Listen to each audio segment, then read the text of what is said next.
ជំរាបសួរពុកម៉ែបងប្អូនទាំងគ្នាវិលត្រឡប់មកកាន់វីដេអូកាត់សក់របស់យើងទៀតហើយគឺថាថ្ងៃនេះគឺថាខ្ញុំបានទទួលសេវាកម្មកាត់សក់ដល់ទីតាំងមួយកន្លែងគឺថានៅភូមិទូទ្រីស្រុកកលុងខេត្តដល់ពិជ័យហើយយើងមកភ្ជាប់ជាមួយនឹងសម្ភារៈយើងមានដូចជាក្រាស់សិតសក់មានទាំងតាំងពីកត្រៃមានតាំងពីកណាត់បងប្អូនទាំងគ្នាឥឡូវនេះយើងចាប់ដល់ធ្វើការកាត់សក់ឲ្យបងប្រុសម្នាក់ហើយបងប្រុសហ្នឹងត្រូវជាបងថ្លៃរបស់ខ្ញុំបងប្អូនទាំងគ្នា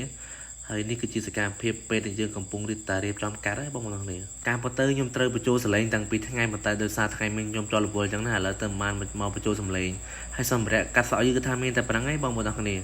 ឡូវយើងដល់វគ្គយកក្រាស់ហើយនឹងកំប៉ុងទឹកបាញ់លើសក់គាត់ដើម្បីកាត់អញ្ចឹងណាតែបងប្អូនទាំងគ្នាសក់គាត់គឺថាស្ដើងខ្លាំងមែនតើសក់ពីលើគឺថាជ្រុះអស់តែម្ដងសក់ពីលើមានតែ3សរសៃបងប្អូនទាំងគ្នាសម័យសក់ខាងគឺថាក្រាស់ខ្លាំងមែនតើហើយចំណែកសក់ប្រភេទនេះគឺថាខ្ញុំអត់កាត់យកជើងខាងនឹងសទេគឺថា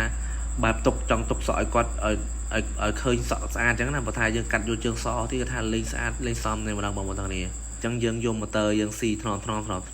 សែថាលើនឹងមកកុំឲ្យវាវែងគ្រប់ពជាអញ្ចឹងណា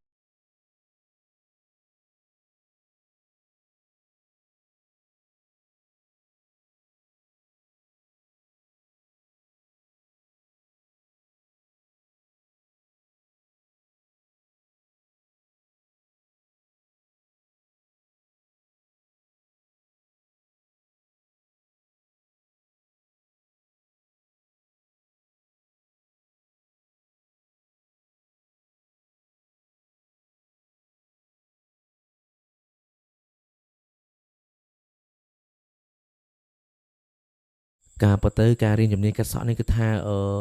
ល្អខ្លាំងមែនទែនបងប្អូនទាំងនេះបើសិនជាយើងមានជំនាញមួយជាប់ខ្លួនគឺថាយើងអាចទៅណាមកណាគឺថាយើងអាចស្រួលរកការងារធ្វើព្រោះយើងមានជំនាញកាត់សក់មួយចឹងណាហើយជំនាញកាត់សក់នេះបងប្អូនទាំងនេះបើសិនជាយើងបើកកន្លែងដែលរើសទីតាំងត្រូវគឺថាមួយថ្ងៃកើបតលុយបងប្អូនទាំងនេះខ្ញុំនិយាយមែនតែបើសិនជាយើងចេះជំនាញកាត់សក់ឲ្យយើងបើកខុសទីតាំងគឺថាដឹងតែអំបិលតែម្ដងហើយនេះគឺថាបន្ទាប់ពីកាត់គាត់ដុតគៈឋានហើយខ្ញុំក៏បានមកដល់កន្លែងកាត់សក់ហាងនោះវិញចឹងណាហើយនេះគឺជាសកម្មភាពដែលខ្ញុំកំពុងតែកាត់សក់ឲ្យកូនក្មេងម្នាក់ហើយកាត់សក់ឲ្យកូនក្មេងកាត់ប៉ុន្តែខ្ញុំស៊ីបានតែ3000ទេបងប្អូននៅតាមភូមិចឹងអត់គឺរៀនស៊ីថ្លៃទេប៉ុន្តែទឹកដៃវិញគឺថាដូចកាត់នឹងពេញតែម្ដងបងប្អូននេះនិយាយរួមទៅសក់ក្មេងៗមកបែបប្រភេទជាអីខ្ញុំកាត់ឲ្យលើនោះមើលទៅមកសមរម្យម្ចាស់ណាដូចមនុស្សចាស់ដូចមនុស្សពេញវ័យបងប្អូននេះពេលកាត់ឲ្យមើលទៅស្អាតយកតែមែនតើហ្មង